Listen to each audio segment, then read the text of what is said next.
Hello, everybody, and welcome to another Top 10 edition of Magic Mics. Proudly sponsored by our Patreon supporters and CoolStuffInc.com, where you can find cool stuff in stock every day, and our co-sponsor CardHoarder.com, offering the best inventory prices and delivery of cards for Magic Online. I'm Evan Earl, and we get started each Top 10 by saying hello to my two co-hosts, Aaron Campbell. Hi. Ruben Bressler. Oh, he's muted. muted. I had myself muted. I did my Evan Irwin impression there. I apologize. Wow. How are we doing this week? Gosh, see, I normally edit those out. They don't even know. It's kind of ironic given what your t-shirt says, Ruben. What does it say? Well, you're special. You're a special neighbor person. That's right. Could you be mine? Could you be mine? It's got Won't you be that was like a Bee Gees twist on it. Like, won't you be my neighbor? Hello, neighbor. Hey, y'all. He's got a sing-songy, whatever. All right. Oh, yeah, it's terrific. Mr. Rogers, who we're talking about if you're listening to the audio podcast, So pure I have no and idea wholesome. what we're talking about here because Mr. Rogers is awesome. That said, we also begin with our choice of the top comment from last week in a segment we call Honorable Mention. Well, Ruben will tell us who was the most luxuriant and letting us know what card we did not choose as one of our top 10 wizards. Ruben? Some weeks it's a tough choice. Some weeks it's easy. This week's most luxuriant and lyrical comment comes from John S., who wrote a comment to the tune of No Rest for the Wicked by Cage the Elephant. wow. So if you'll indulge me, I have another song to sing Oh, my here. God. Okay. Here This we go. is for our top 10 wizards. Ready? Yep. Ain't no rest for Niv Mizzet. Dragon wizards don't grow on trees. I got cards to draw. I got pings to deal. Tap and draw a card for free. Oh no, I can't slow down. I can't hold back, not until the game is won. Oh no, there ain't no rest for Niv Mizzet, cause Niv Mizzet is number one. Yeah! And he did the Wow. Niv Mizzet in the column writing that he does his flavor text in. Wow. Nice. Yeah, that one is well deserving of the comment of the week. That was Nice work. pretty sick. John S., please get in touch with us in some fashion or other, and we will make sure you get a hold of your CoolStuffInc.com gift certificate. And thanks very much for interacting with the show. Always fun. And speaking of fun, I think we got a fun one today. I think this is, sometimes it's nice to take a look at the things that don't go well. Yeah, things that they aren't can't all be top. winners. Sometimes they're big losers. Sometimes they're super losers.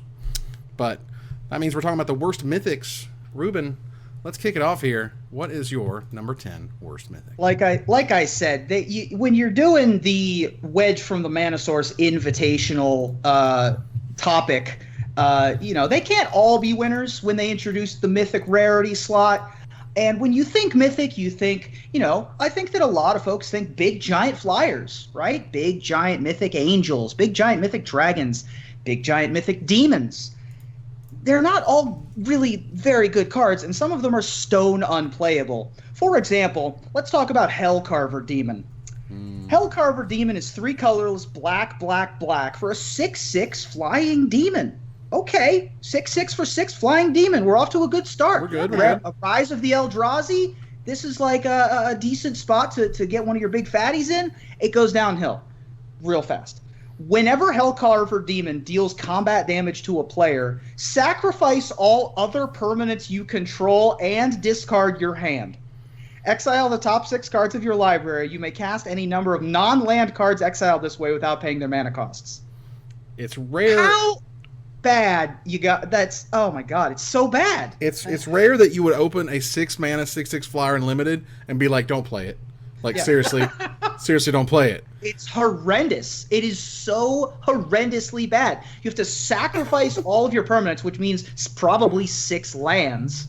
Wow.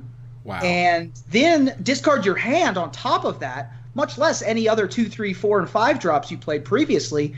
Then you have to deck yourself. Exile 6 cards from the top of your deck in limited because you're never ever playing this in constructed, and then you don't even get the lands off of it. No, you don't even get all the cards. You just have to hope that there's spells worth casting. Oh my god, this card's so bad. Yeah, it feels almost obnoxious where it's like, I understand the need to create a drawback on something. And, we've certainly seen Desecration Demon and things like that, but this just feels over the top where it's like, I think even if you just took one of these things, it might be okay. Where it's like, okay, so, 3 black, 6/6, okay, fine, when it deals combat damage, sacrifice permanents, period. Yeah. All right, maybe. Or, exile top 6 cards of your library. Okay, like, but why is it on top? It's like peanut butter, jelly, bananas, pickles, all on one sandwich. It's just too much. They try to, at least recently particularly, they've been doing things where the top X cards of your library, look at the top 3 and do something, top 4, even top 7 with the one they unveiled today, the green spell, where you look at the top 7 and put a creature down or whatever. Because picking up your whole deck and shuffling your whole deck, that's your loading screen. So less loading screens, the better. This card is garbage. This card is bad. What is your number 10, Aaron? So Ruben kind of talked about what he looks for in a Mythic card, or what he thinks of when he hears Mythic. And for me, I think of things that are so powerful, so over the top, that we can't have them at a lower rarity, because that would mean that there's more of them, or that would mean that there's a better chance to open them, and that these cards are so powerful that they should be difficult to get your hands on, and that there shouldn't be very many of them, and that part of its appeal is how unusual the effect is, and how uncommon it's effective, no pun intended. But when I look at my number 10, for example, I just don't get it. I don't understand why this is worthy of a Mythic slot. It's so simple. I like to ask this question a lot on the show. Who is this for? My number 10 is Glorious End. So Glorious End is 2 and a red. It's an instant, and it just says end the turn. And then it says exile all spells and abilities on the stack, including this card. The player whose turn it is discards down to their maximum hand size. Damage wears off. And this turn, and until end of turn effects end, at the beginning of your next end step, you lose the game. Why is this Mythic rare? Like, I don't... Who wants this? I don't understand. Final Fortune is a weird effect. Yeah. At first, I thought maybe maybe this was a pivotal story moment. We see Chandra kind of impaling something on spikes. Maybe Chandra sacrifices herself. Like maybe that's what it is. Maybe it's a Vorthos thing. But this moment doesn't appear to happen in the story either. And so it's just like, why? I don't get it. Yeah, it's one of those cards that's like, I get it that you're being clever and like you can end the turn immediately with like stuff on the stack, for example, or whatever, but it's Final Fortune, so I lose, so I have to have some sort of stifle or whatever, and it's worth 43 cents. And there we go. Yep. I don't get it. It's rough. It's not great. But I get to twist the knife a little bit with my number 10. Because, there are times when they make cards that are of equal or less power level, of things. And there's also when they build up the mythos of characters. And they're like, this character is important. You've been reading about this character for years. You've seen this character in other places. It's time to see this character again. Oh my God, it's going to be fan-freaking-tastic. And they say, like, oh man, we got this set, one of the best sets, literally, of all time. Literally. And they said, we got Jaya Ballard. Where Jaya Ballard's coming to a card, y'all. It's coming to a card. It's a Planeswalker now. And it sucks. And it's horrible. And it's so bad. Disrespect. Jaya Ballard is 3 red, 2 generic mana for a 5 loyalty mythic legendary Planeswalker from Dominaria. +1, add 3 red. Spend this mana only to cast instant or sorcery spells or any spells ever, because you never do. +1, discard up to 3 cards and draw that many cards. K. -8, you get an emblem with quote, you may cast instant and sorcery cards from your graveyard. If a card this would cast this way would be put into your graveyard, exile it instead. It's null rod. It does nothing. It does so little. I've never played a Planeswalker in Limited and been like, my God, this was a mistake. Like, what happened? This has done 0 in Constructed. I certainly don't expect it ever to. Ruben, April is going to toilet paper your house. She did an amazing job, and I just felt like it's bad. It's so bad. It's still early though. Like there are new sets that are coming that could make her good. I wouldn't rule her out just yet. I mean, again, the Schaden and the Freude over here, to turn that knife a little. But man, like I wanted it to be good. I want this card to be good. Not with these abilities. Something else. Do something because we've been talking about Jaya Ballard forever. They finally make the card Jaya Ballard, not Jaya Ballard, firefighter or whatever. Like Jaya Ballard, leave me alone. Jaya Ballard, the Jaya Ballard. Like, oh my God, and it's bad. Ruben, how you feeling about that, buddy? How's it going? You all right? It's juicy. Have you ever played any of the Telltale games, like the Walking Dead game or A Wolf Among Us? Ruben Bressler will remember this. Just hold up your shirt, Ruben. Just hold up your shirt and be like, you are special. So special. Yeah, you are mythic. That's right. We want to hear the number 9. Ruben, what's your number 9? My number 9 is higher on someone else's list, so I have some time to internalize and think about my life, my choices. Well, Revenge. unfortunately, so is mine. So, Aaron, do you have a number 9? Really? Mine's also higher on someone else's list. Oh yeah. my Wow. God, we just didn't have one. Has this happened before? I think it's happened before. Yeah, we've had it happen. Well, and it's happened again. Move on here to number 8. Aaron, what's your number 8?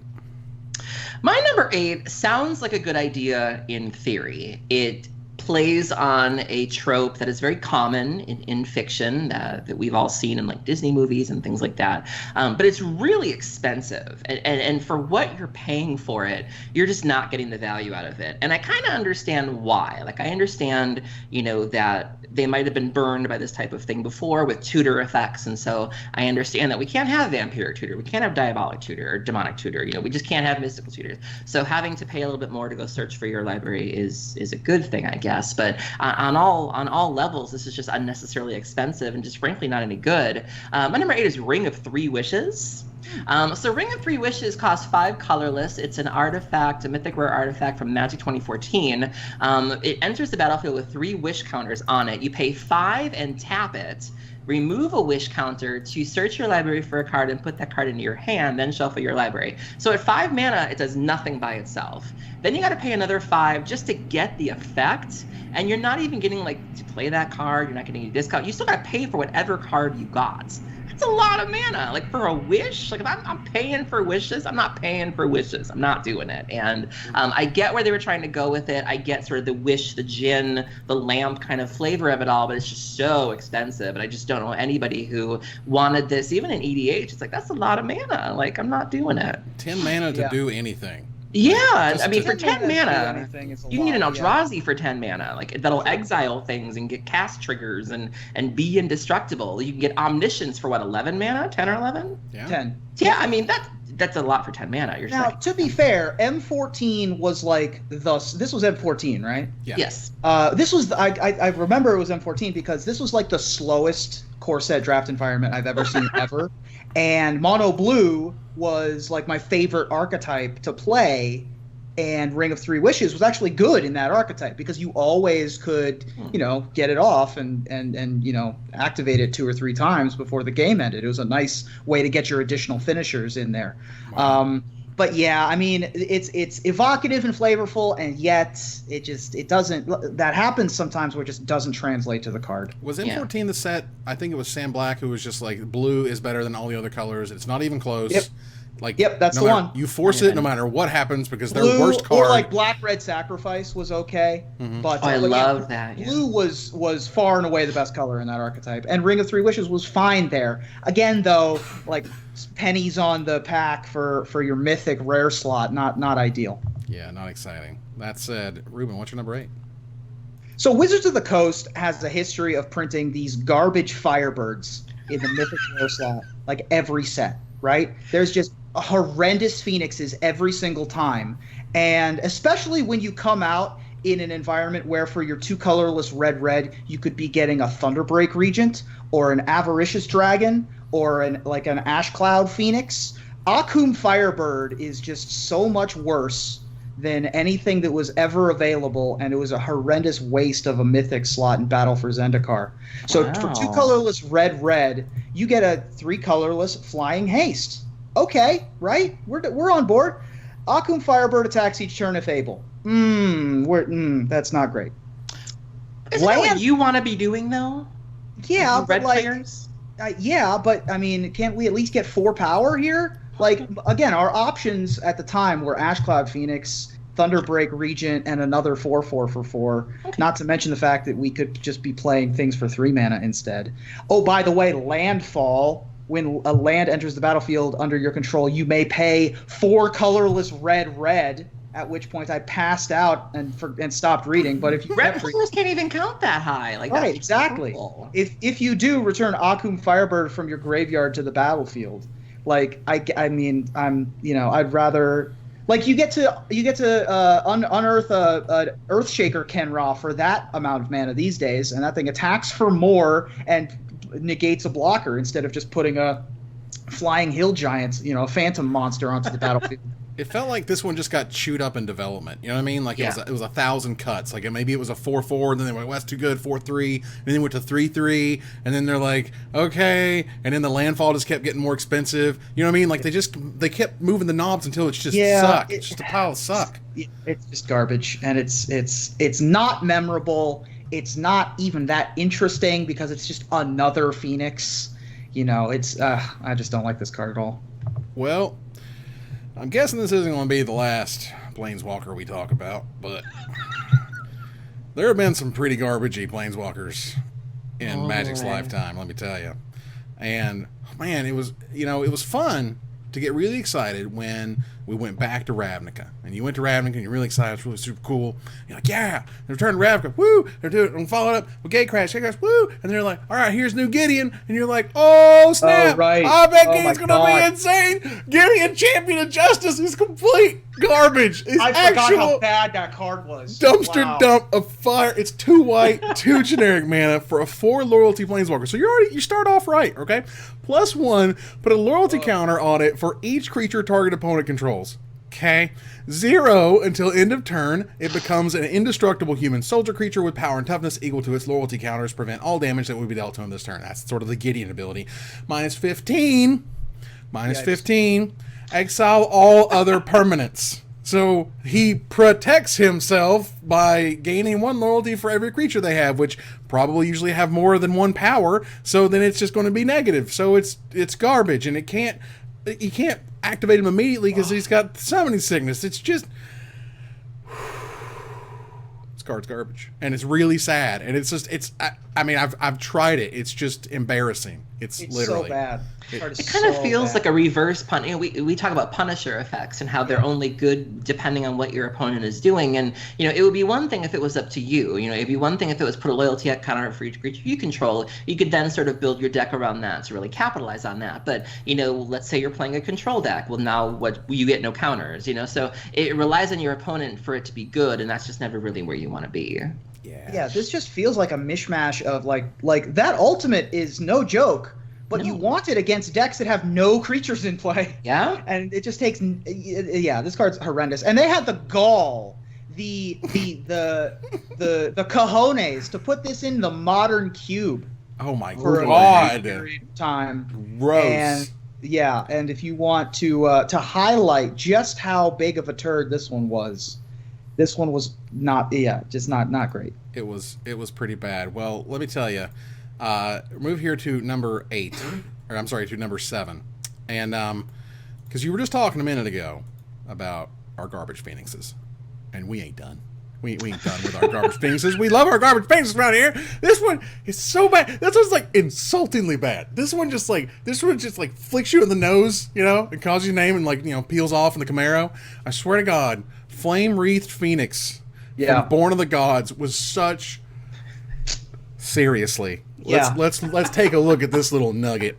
2 red, 2 generic mana for a 3/3 flying. Okay, Flying Hill Giant. Has Tribute of 2. You remember Tribute? That was a fantastic mechanic. As this creature enters the battlefield, an opponent of your choice may place 2 counters on it, so they could make it a 5/5 flyer. Okay. When it enters the battlefield, if the tribute was not paid, it gains haste, and when this creature dies, return it to its owner's hand. That's your mythic. This is what's supposed to get you excited. You're pumped, and you're like, okay, so they'll always make the worst choice, and they'll give you the counters because they have the kill spell at sorcery speed, or they won't get it, and who cares about a 3/3 flying haste guy anyway that you've already overpaid for. Yeah. So flying piece of garbage. Actual on fire. Born of the Gods was so bad. This is also a nice look at Born of the Gods. This is what you had. Yeah. Thanks, Tribute. Much appreciated. Oh my god, it was so awful. That mechanic in particular was like, please, just never do it again. We suffered enough. Ruben, what's number 7?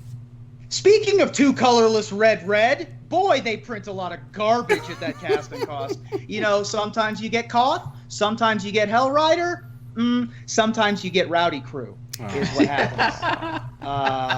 This one, Evan went off on a tangent for a while. I think that it saw a tiny bit for a week of play in the God Pharaoh's Gift mono red mix-up, and it wasn't even good there. So Rowdy Crew is 2 colorless red for a 3/3 human pirate.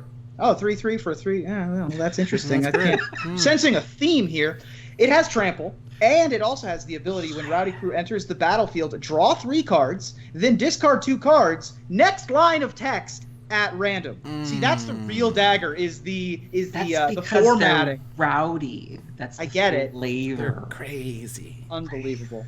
Crazy. Well, good news. If the 2 cards that you discarded share a card type, then you put 2+1/+1 counters on Rowdy Crew, so you get a 5/5 trampler for your 4 mana. It's a lot of work. This was my number 9, actually. Yeah, this is a lot of work, you know. And when you look at it individually, you kind of mentioned the mishmash of like, why does a human pirate have trample? Yeah, like, right. Animals, sure. Dinosaurs, okay. You know, certain things just makes it. A demon, a big demon with wings, I get it. But like, why does a bunch of I don't get it. Yeah, this one should definitely have first strike. Yeah, and then anything like pirate. Yeah, or maybe even like the raid mechanic, which was really popular with the There you pirates. go. But then there's draw 3, discard 2. There's a looting effect for some reason, and it's random. And then if the 2 cards share a card type, why would they share a card type? Like, this is just a lot of hoops to jump through for more hoops than I should have to jump through for a red creature to be that big. As a rare, this would be all right. If you didn't have to discard at random, it would be legitimately good. But you have to do so much to get us slightly above the curve. Again, like a 4-mana 5/5 trampler isn't that exciting, and you have to just cross your fingers and hope for that. It's just It's this card's a turd, and it makes me mad when it's like so bad, and you're like, oh, like somebody got. I feel like somebody went off the deep end on the flavor. They're just like, okay, they're a gang, so they have trample, right? That's why they have trample. Sure. And then they're drawing stuff and doing stuff at random because they're gambling, right? It's showing them like gambling or something, right? So they're playing gamble. Blah, blah, blah, blah. Get out of my face, this crap. It makes me sad. Aaron, what's number 7? My number 7 comes from a color combination that I feel was not really represented with this card. One of the big things that bothered me about this card is not only just the power level of the card, but that it doesn't really play well with the colors that it's supposed to be representing. Is it a black-green flying vigilance creature from the Great No, it's Design actually a Effect? red-white card, so I would love to hear your input on this. But and it's also just really hard to keep track of. Like, it's one of those effects where it's like, if this happens, blah, if this happens. And frankly, if you're playing a red-white deck, you ain't got time for all that. My number 7 is Legion's Initiative. So Legion is Legion's Initiative. See, I can't even say it. Is red and a white. It's an enchantment, and it is from Gatecrash. No, it's Dragon's Maze. That's Dragon's Maze. So that explains it. So it's an enchantment. Red creatures you control get +1/+0. White creatures you control get +0/+1, and then you can pay a red and a white to exile it. Exile all creatures you control. At the beginning of the next combat, return them to the battlefield. Are you with me still? Under the owner's control, and those creatures gain haste until end of turn. Red-white typically wants to be aggressive. You're like, you want to be attacking. You don't want to spend a turn playing an enchantment that doesn't really do anything the turn it comes out. You got to keep track of which of your creatures is red and which of your creatures is white. I don't remember there being many white creatures in the aggressive decks back then. I remember it being like Hellrider, Rakdos Cackler. It was mostly just red decks that you'd splash for like Boros Charm or something. And then you're competing with Boros Charm. Boros Charm is such an efficient, the modes on Boros Charm are just better, where you can give your things indestructible, but you can also just take someone to the face. You can give somebody, the double strike or the first strike. It's just so much more versatile than this card, and so it's competing with better things in its colors, red and white, and it's just not really doing red and white the real justice. And so this card was just kind of a fail on a number of levels for me. Wow, a card from Dragon's Maze being a fail, that's weird. That never happens. It's just a bunch of utility effects stapled onto a card that is not particularly exciting. Again, competing with the best 2-mana Boros thing that's been printed since Lightning Helix. I mean, their Wrath, Supreme Verdict hate was not subtle here. Again, it just looks like development hell. Just too many knobs, too many things happening, and this is how does my Boros deck get around Supreme Verdict, right? They're all sitting there, and it's like, as soon as they got to those creatures gain haste, like that's it. That's when they should have been like, whoa, we went too far. This is weird and stupid. Right. And no, but you got to keep going. This actually, like, at the time, for just like 2 seconds, got some hype behind it, because sometimes when cards are so bad, they're confusing. Yeah. You think that they might be great because they're confusingly, is this and the nuts. fact that it doesn't pump your spirit tokens is just a big old It dagger. also doesn't count the spirit tokens. Like if you exile your creatures, the tokens don't come back. Yeah, I'm not. Like, it couldn't have just been like red, Boros creatures, essentially red or white creatures you have, get +1/+1 or something. Is that really, are we breaking things that hard? Well, like, I think it now would be exciting. I think they've learned that effects like that do better on a creature. Like, look how popular Selfless Spirit was, where even if you're not sacrificing it, it's still got legs. The Dauntless Bodyguard that we're seeing from Dominaria. It's like, I think they've learned that in an aggressive deck, you really don't want to be putzing around with spells and enchantments. You want to put that in effect on a creature where you're already casting creatures, and then so you might as well just have this effect tacked on it. Yeah, this one was super close to my list because it's crap. Oh my god, it's super crappy grossness. It's just, again, and Dragon's Maze was a slog. I mean, Dragon's Maze was like, maybe it was a good lesson in things not to do. Yeah. Yeah, that whole set felt like a weird development hell type. Let's put in all sorts of effects, all 10 and not guilds. put a dragon in the set and name it Dragon's Maze. It hurts. It hurts us. It does. But let's go here to number 6. Ruben, what's your number 6? My number 6 costs 6 mana. That's not why I chose it. I chose it because it's a 6 mana card that was in the fastest limited environment there's ever been, and had the only thing that it did was had a landfall effect. So 6 mana got you your do nothing Eternity Vessel artifact, and when it entered the battlefield, you got X charge counters on it, where X is your life total, and then it sat there until you played a land, at which point landfall, whenever a land enters the battlefield under your control, you may have your life total become the number of charge counters on Utility Vessel or Eternity Vessel. Mm-hmm. What? Uh-huh. It's like landfall, fog your opponent's last turn, I guess. Hope you're not at like 3 life by the time you hit turn 6 with Eternity Vessel. Right. Hopefully you have like maybe a surge node to put extra charge counters on it. But like, again, what is this for? Who wants this? Like, I don't understand. Somehow it's a $2 card still. People are still asking. It's just someone old. is asking for it. Yeah, it's just an old card. That's because possible. But yeah, this card is just a heap and pile of garbage. I appreciate it, because for those who weren't around for Zendikar, when we say fast, I'm serious. That format was like blistering. I had turn 4 kills in that format regularly. I think turn 3 was possible. It's just, I mean, it was nuts. I mean, and if you got to open a fetch land, God help your opponent. It was ridiculous. Like, the landfall triggers were nuts. Yeah, go turn 1, Step Links, turn 2, Plated Geopede, turn 3, Zektar Shrine Expedition, fetch land. Like, it was just disgusting. Whew, that was nuts. Aaron, what's number 6? Sometimes you see cards when a set is being previewed or a set is being spoiled, and you think that it's going to lead to something. Like, you see that it talks about something you're not used to, and so you try to read between the lines, and you're like, oh, is this something I can expect? Is this going to be a big part of the set? Are you preparing me for this awesome thing? And then the set comes out, and you realize it has nothing to do with anything. You're not really sure why this card says what it says. And it's bad when even the EDH folks don't really want it, because they're not even sure what to do with it. It's a bit of a flavor win, but that's really all it did, right? My number 6 is Ugin's Nexus. So Ugin's Nexus is 5 colorless. It's a legendary artifact from Khans of Tarkir, and it says if a player would begin an extra turn, that player skips that turn instead.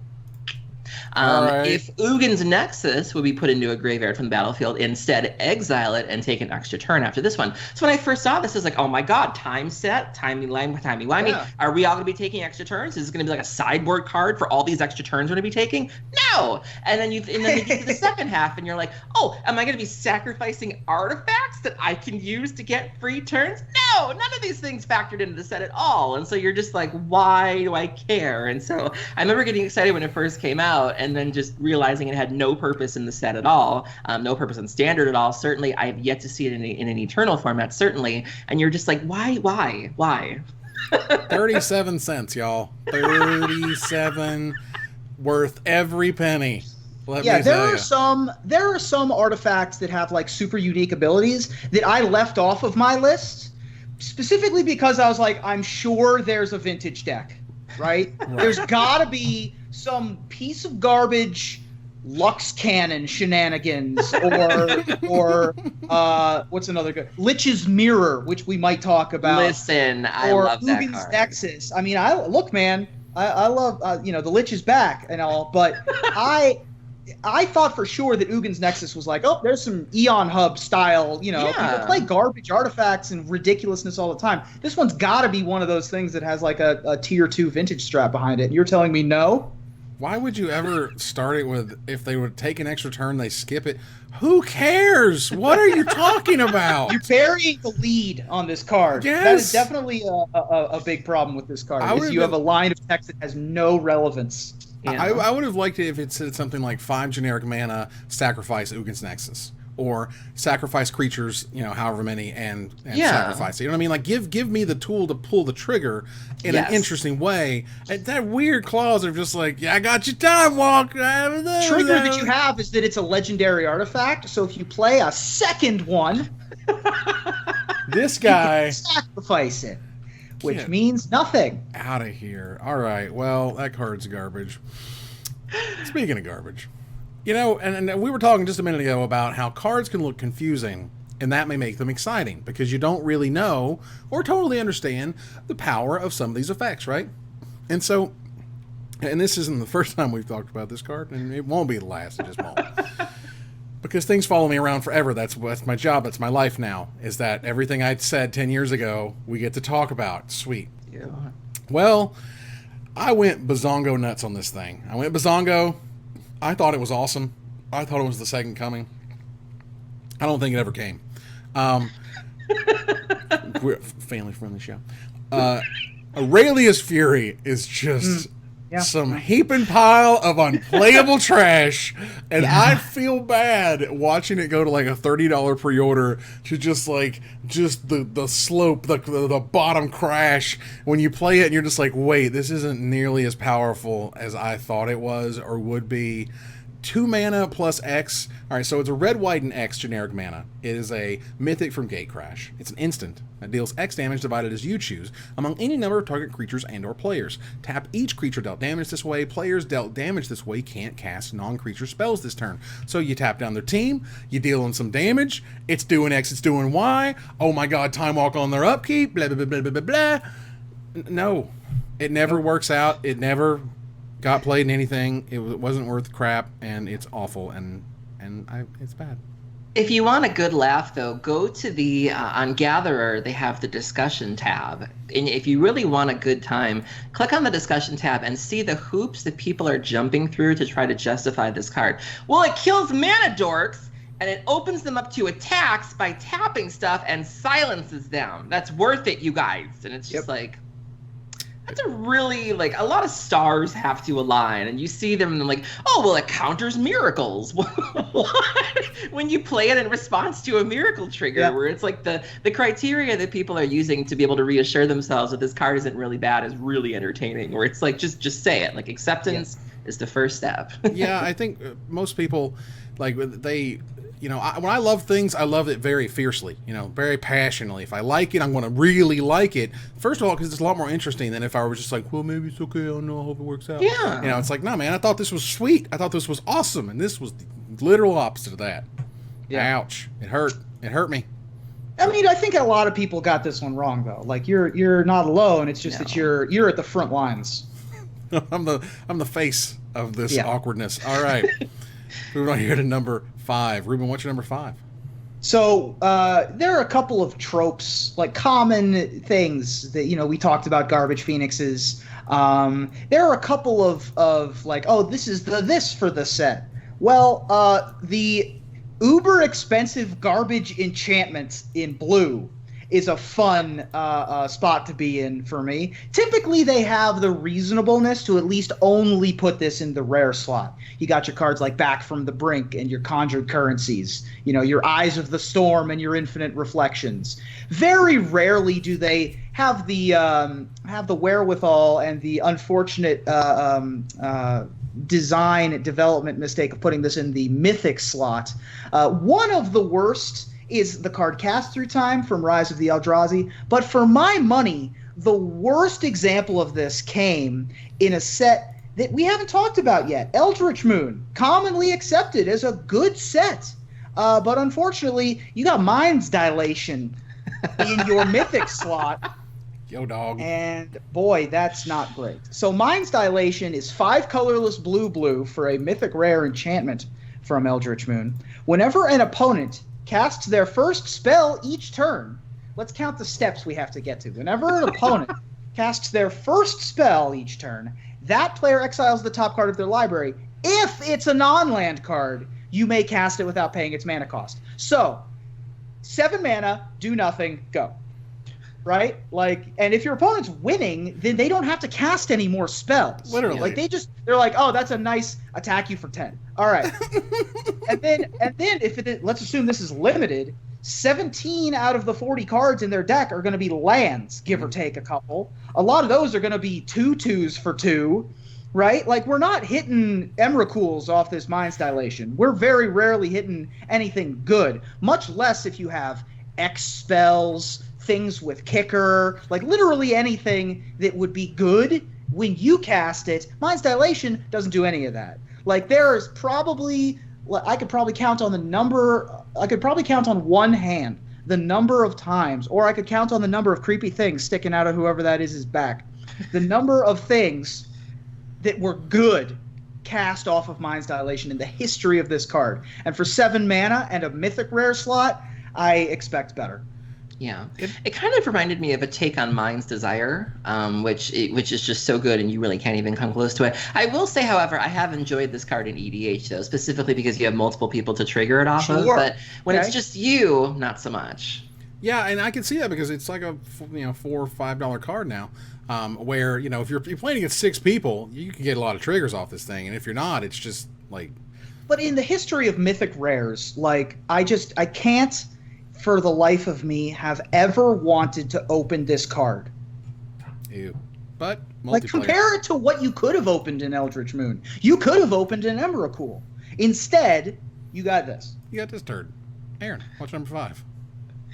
Speaking of turds, so my number 5 appears to be a callback to a very old card from Invasion, which I don't think is terribly broken. I don't understand why it simply maybe couldn't have been a functional reprint, or why you had to stray so far from the course. But sometimes the path is laid out for you, and Wizards seems to want to jump through hoops to just make it unusually difficult for no apparent reason.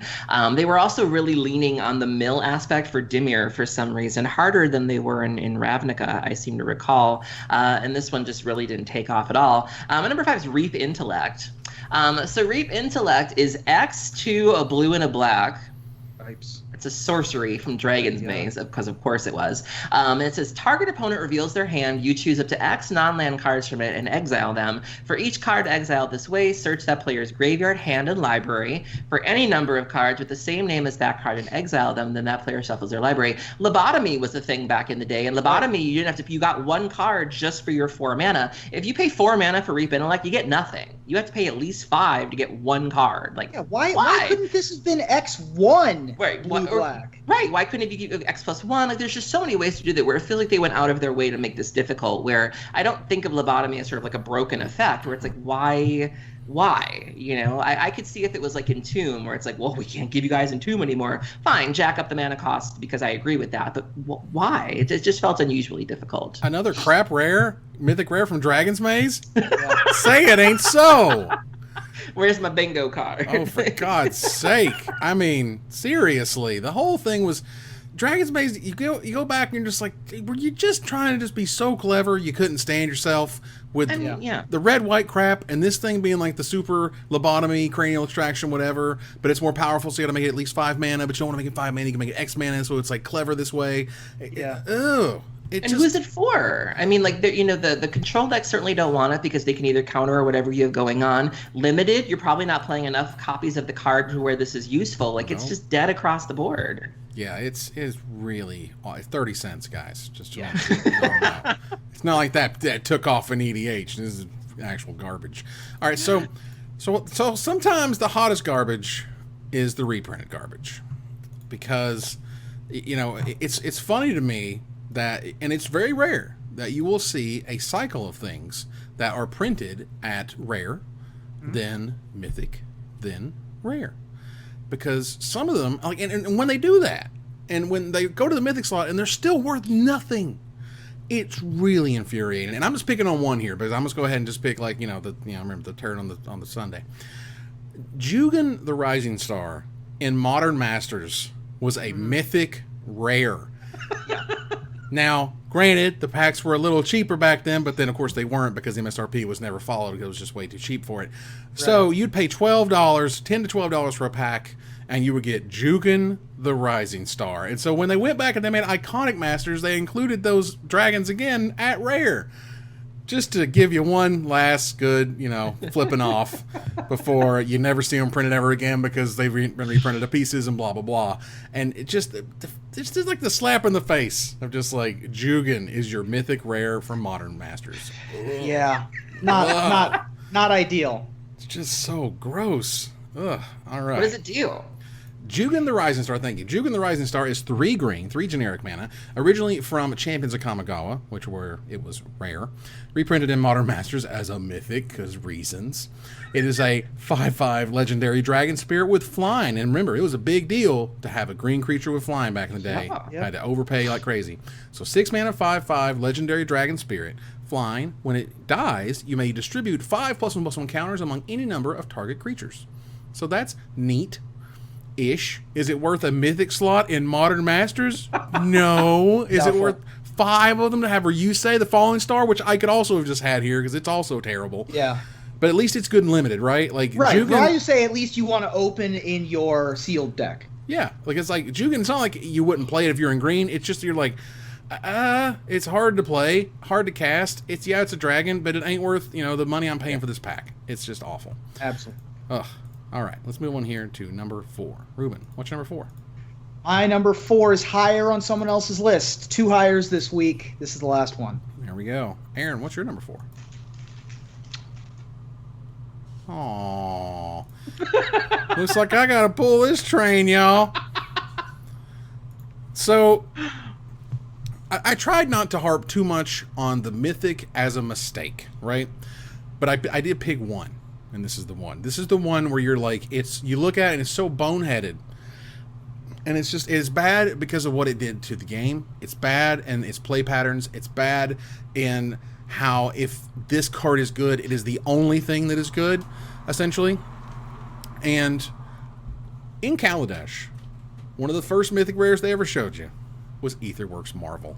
And Aetherworks Marvel wrecked the format, just destroyed what Standard was supposed to be, what Standard had the possibility to do.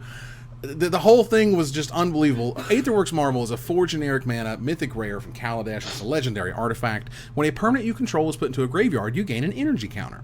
Tap, pay 6 energy, look at the top 6 cards of your library. You may, and this is important, cast a card among them without paying its mana cost. Put the rest on the bottom of your library in a random order. And it is very important, these terms we talk about in Magic cards, and casting a card gives you so many more upgrades, particularly in how they kind of pull cards back, than putting it on the battlefield. Because when you revealed Imrakul, you got to play Imrakul. You showed Ulamog, you got to play Ulamog. That's ridiculous. This card just warped everything. It made everything miserable. As much as I wanted energy to work, energy is broken. And this is your poster child for the bustedness that is energy. I think what really pushed Marvel over the top was the fact that it got powered up no matter what you did.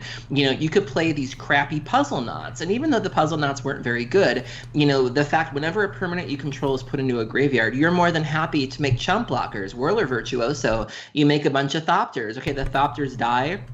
You're getting energy tokens, kind of like Landfall. You're going to be playing lands, so that's what makes Landfall so powerful, is that you're playing lands. You're getting bonuses for doing what you'd otherwise be doing. So you're just advancing your board state. You're playing a bunch of crappy creatures. You're playing some crappy puzzle knots. You're cracking your Evolving Wilds. You're just going about your business, and you're accumulating value. I think if it didn't have that clause on top, like if you had to just get your energy through attune the ethers and things like that, I don't think it'd be as bad. But the fact that every single thing you do powers this thing up, and therefore makes it that much more easier to recharge, pun intended, is what really pushed it over the top, because everything you do just adds value. I mean, there are some good watermarks in the history of Magic, in the history of Mythics, where they changed what a Mythic rare was intended to do. Originally, as far as I understand it, Mythics were like storytelling pieces and, big splashy effects, not necessarily tournament cards, until Baneslayer Angel, right? That was sort of like a line in the sand of like, all right, we're a tournament card now. Then there was like, but we still want to have these big splashy fancy, protection from demons and dragons, flyers, that's cool. Lotus Cobra.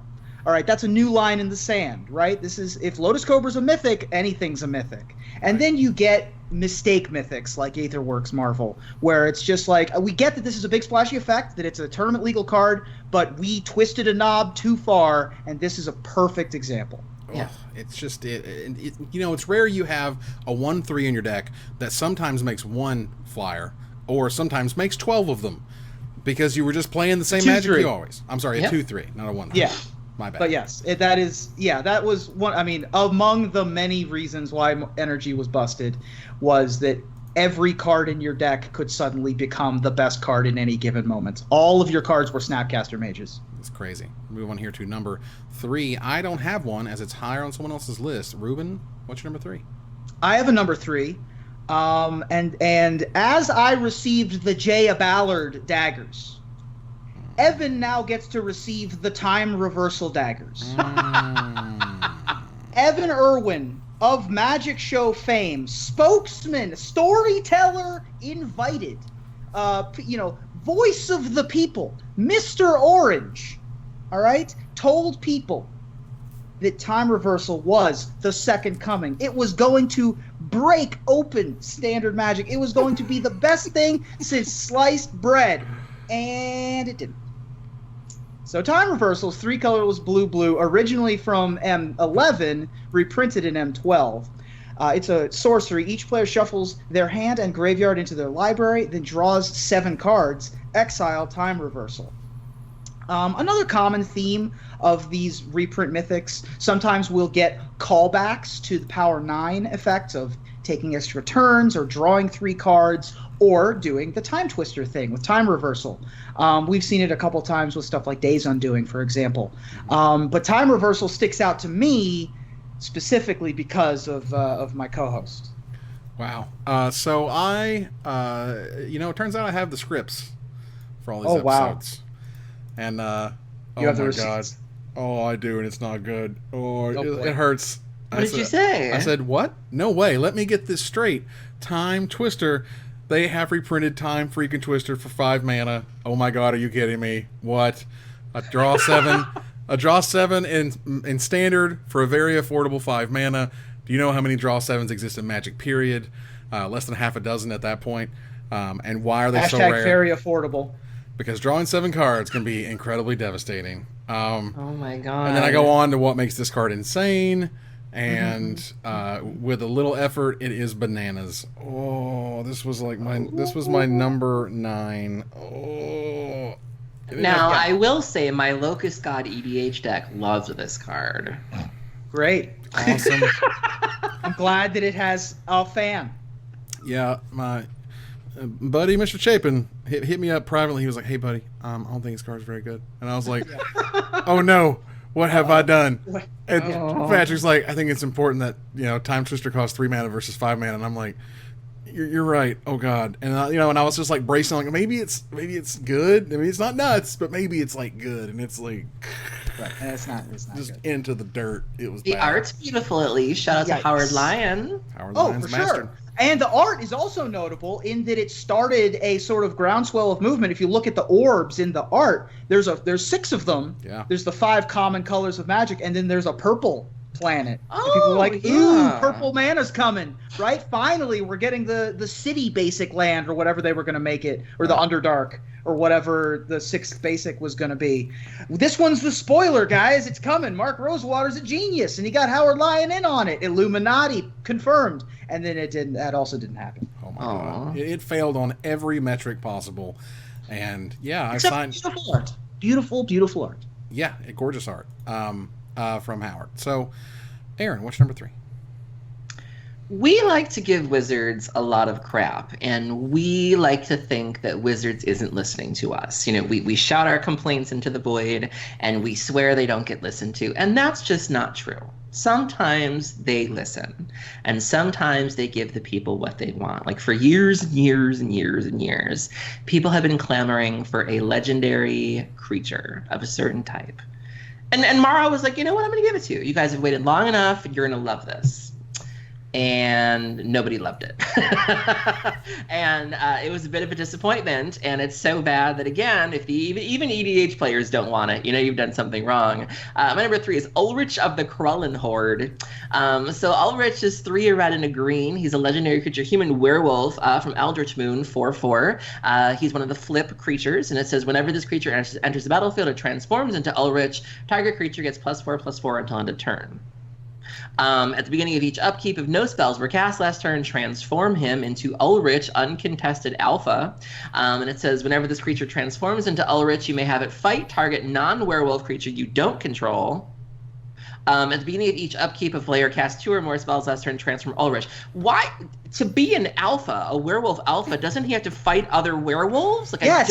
I don't understand how you become an alpha by killing non-werewolves. I don't understand. I played Rage. I know about Garu. I know about the Worm. I'm hip to this kind of thing. It just doesn't make any sense, you know. And not only that, but you're competing with such iconic cards as Huntmaster of the Fells. So it costs 5. It has this weird pump effect that nobody's really sure about. There wasn't really a deck in Standard that complemented this or that had room for a 5-mana 4/4 in Gruul.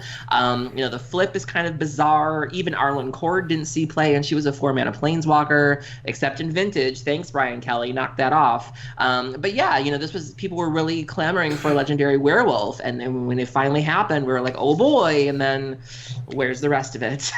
Because, you know, werewolves do all that pumping, and then they do all that fighting. Like, if you're non-werewolves. If you're the uncontested alpha or whatever, like, don't you have a pack? Don't there's supposed to be a pack of wolves? You can't have an alpha when there's no other non-alphas.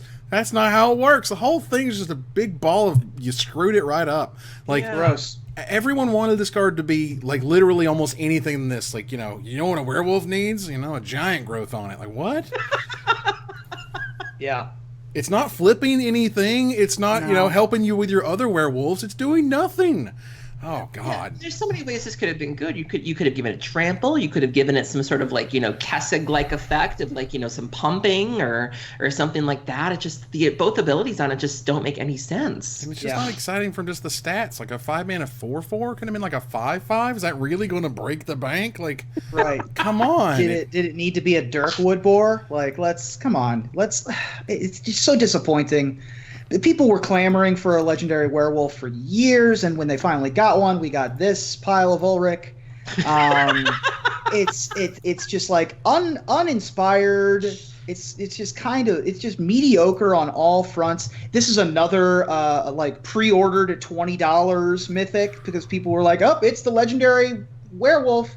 We have to assume that they'd make it good, right? They wouldn't do it if it weren't reasonable, so we just have to trust the process and hope that, you know, our pre-orders aren't going to backfire." You know, it's like when they previewed History of Benalia at Mythic, it was like, well, that's a signal being sent to us that History of Benalia is going to be good in Standard, and it was. This was another signal they sent to us, and this one did not do anything. That signal went to noise, if you know what I'm saying. Yeah, that was exactly right. It was a rough kick in the Ulrich. Just wow. Well, I said this was my number 9, right?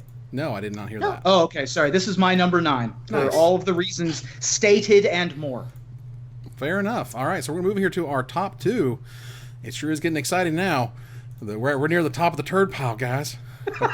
we're near the top of Poop Mountain. It's awesome. The king of the hill. We're almost there. That's right. Oh, man. Well, the endangered feces, if you will. Wow. That was awesome. Awesome.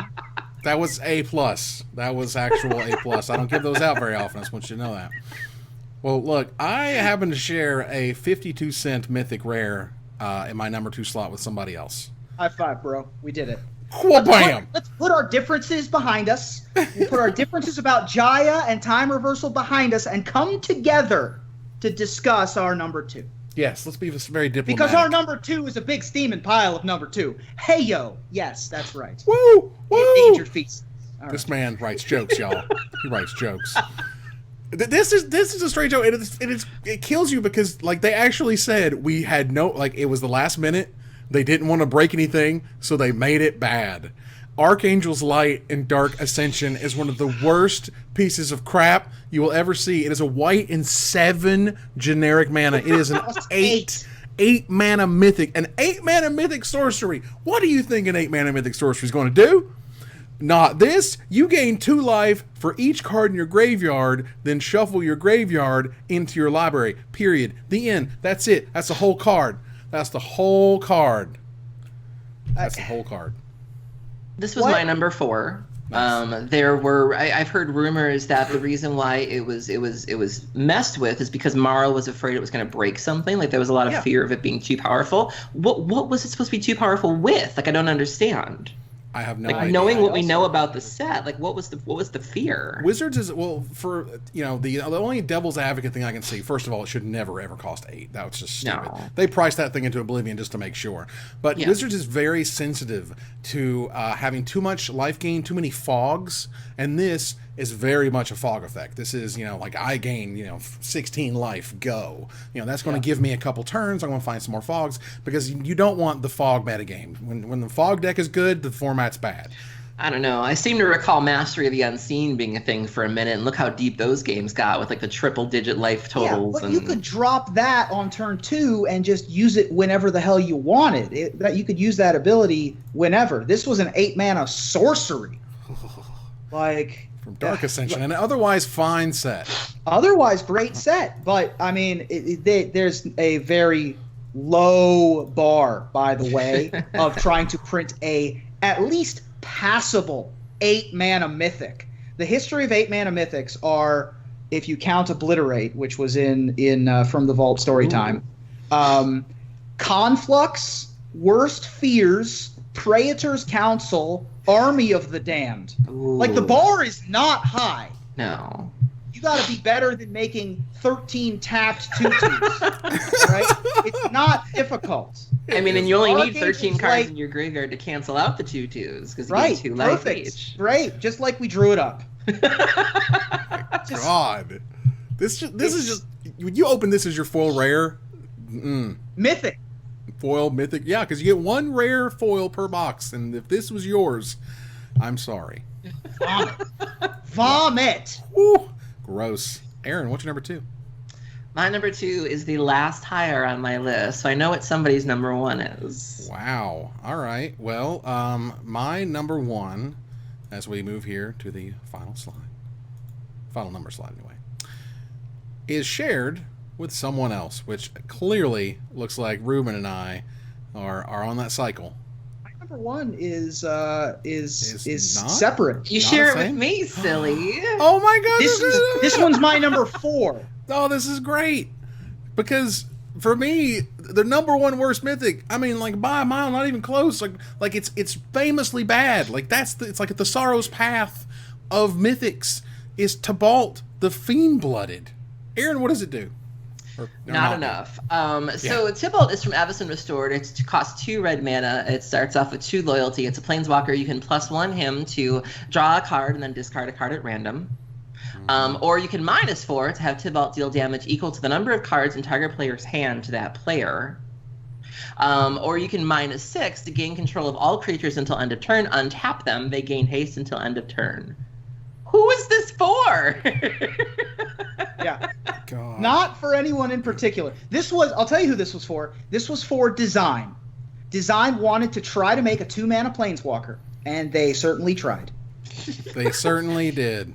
It feels like they went out of their way to make it bad, though. Like, what are the least desirable things we could put on a creature? And that's frustrating, because I actually think the character itself has a lot of potential. The character's awesome. And I know when we came back to Innistrad, people were like, oh my god, are we going to get a better Tibalt? Are we going to atone for the sins of Tibalt the Fiend-Blooded? And they were like, no. And I still think, if God forbid we ever go back to Innistrad, or if there's ever a plane that this character could maybe make an appearance, and I'd really like to see them give Tibalt another shot. I don't think the character is bad. Absolutely. This is one of those at-large characters, like Ashiok, for example, is another one that can just show up wherever and is just kind of at-large and is a real dangerous figure. I would go so far as to say that because we've seen this Hollow One deck in Modern, if they print a 3-mana Tibalt that has like -1 Goblin Lore or +1 Burning Inquiry or something powered down on that level, maybe a Desperate Ravings style effect, that's going to see tournament play. He will get redeemed by the next Tibalt. However, this one's not good. This one is just, again, this to me is like, we're going to make a 2-mana Planeswalker. We don't care. Because, see, they later went and made another 2-mana Planeswalker called Jace Vryn's Prodigy, and they broke it. They accidentally the whole standard. They accidentally the whole thing. They also printed a 1-mana Planeswalker in Kithian that was also halfway decent. So, it was all right. It's fine. And it wasn't Jace. Jace was another one that they also kind of tried to make bad. They were like, well, we're going to give him 0 power. And we're going to make it so that you have to have 5 cards in your graveyard. So they tried to make it bad, but it just happened to line up really well with what was going on in the format, where the format wasn't particularly aggressive to where you didn't mind having an 0-2 on turn 2. And then you had fetch lands and other things like that where it was very easy to get, 5 cards in play. And so it's just in how you build it, Oh, my God, yeah. So it's 2-mana walkers are dangerous. And, yeah, you can break it because they kind of did. But Tibalt was, this is the bottom of the scale. It's right down there. It's gross. Tibalt the Fiend bottomed. Well, he ain't the Fiend top, you know what I'm saying? Happy Pride Month. Hey-o. Wow, because I have one higher remaining, I know exactly what Ruben's number 1 is. Ruben, will you share? Aaron has a higher remaining as well. Wow. And so I'm glad that I got to talk about perhaps not the worst Mythic of all time, perhaps not horrendous in its play style, like we've talked about with garbage Firebirds and 8-mana sorceries and all these other legendary werewolves that we wanted to be good but weren't. But certainly this card has had more consternation, more upsetness as a result of its printing at Mythic. Not even the first time, more associated with its most recent turn as a Mythic in M25. Because won't you help me sing these songs of freedom? Because the best I ever had, Tree of Redemption songs. Wow. So Tree of Redemption is an 013 originally from the Innistrad expansion, commonly accepted as the best Magic set, at least top 3 of all time. But from every cloud, a little rain must fall. Tree of Redemption is an 013 plant with Defender that has tap, exchange your life total with Tree of Redemption's toughness. All right, cool. There's some neat tricks that you can do. Us here on Magic Mics had Tree of Perdition as one of our preview cards from times past. But unfortunately, the sequel for Tree of Redemption came in Masters 25. And when you got a $10 pack and your Mythic was the old Tree of Redemption, folks were not pleased. So not pleased, as a matter of fact, that many retailers and stores had a proposal, had an offer where if you open a Tree of Redemption in your pack, they just give you another pack for free. They let you mulligan. They give you a do-over. And that's how bad it was, is that it changed the way people purchase product. It became a symbol. It's not all Tree of Redemption's fault. We've had Molten Disasters and Comet Storms in the previous Modern Masters in the past. We've had bad Mythics that we didn't even talk about today that were just so horrendous. It's just like, why is this a thing? But this one, because it was the last Mythic spoiled from the M25 spoiler season, where you want to have all the excitement, where you want to have the intrigue, and then you have this, and it just falls flat. It is the culmination of all of the things that you can do badly with a Mythic. Yeah, this is my number 2. Yeah, it's one of those where, like, after Iconic Masters, people were pissed. Okay, people were ready to be redeemed. This is the 25th anniversary set, right? This is the one that goes down in the books. This is the one you're going to be writing about and talking about and remembering. And they've been doing it. They've done it for so long. They've had so many spoiler seasons, so many preview seasons to give people things and make things time the way they want it to. And the last two things, the last rares you show are Plague Wind and this thing in your $10 a pack. You gotta bury that lead. Yeah. This comes out in like the rules article or something, like the first day of previews. Like, I don't know what I'm talking about. Because it's just such a ridiculous dagger. It's so ridiculous that, again, you know, it was like, yeah, we'll give you another pack if you open a tree. We're sorry. It's the tree guarantee, as it were. Yeah. It's just bad. It's there's no more what it excuse represented. for it. It's more about exactly. This is what Tree of Redemption represents was a growing discomfort with what Mythics were in those Masters expansions.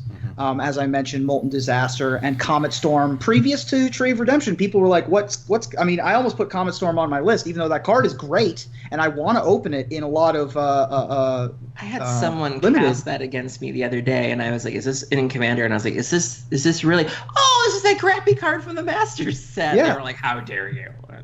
Well, it was. Because like right now, as of now, it's June 2018, right? And we don't know when the next Master Set is coming out. We certainly don't know what's in it. And I'm telling you, retailers have been burned twice now, and it's going to be a hard sell for them to to go all in on the pre-orders of a $10 a pack set when you keep doing this. They literally keep doing this, where they have $1 rare in the Mythic rare slot of your $10 a pack booster set. That's just insane. On Magic Mike's, we wanted Masters 25 to be the comeback for Masters sets. We were hyped. We were like, the watermarks are great. Yeah. The draft environment looks sick. Like, please, Wizards, we want to like you. And this did not redeem anything. Nope, not even itself. So that was our top 10 worst Mythics. You'll see them on the screen right now for review. Take a look at my list, Aaron's list, Ruben's top 10, and we want to hear from you about what card we did not talk about, and we'll select our favorite to win a $50 gift certificate to CoolStuffInc.com. But before we go, I want to thank my co-hosts. Thank you, Aaron. Thank you for having me. Thanks, Ruben. Thank you. Yeah. You guys aren't the worst. Wow. Thanks, buddy. We appreciate that. You might not make my top 10 of best, but you're not the worst. Well, you two are my favorite commons by a large mile. Wow. Well, I want to thank our sponsor, CoolStuffInc.com, our co-sponsor, CardHoarder.com, my co-hosts, Aaron Campbell and Ruben Bressler, you guys for watching and listening, and hope you support us at Patreon.com/MagicMikes. Follow, like, tweet, favorite, share, subscribe, do everything social that tells people we exist. Catch us online at Twitch.tv/MagicMikes, on Twitter at MagicMikesCast, our Magic Mike subreddit, and the Magic Mikes page on Facebook. Talk to us privately at MagicMikesPodcast@gmail.com. Follow the audio-only podcast at MagicMikesPodcast@Libsyn.com, or find us on iTunes, or join us here next week. Same time, same place, for another episode of Magic Mikes. Good night, everybody.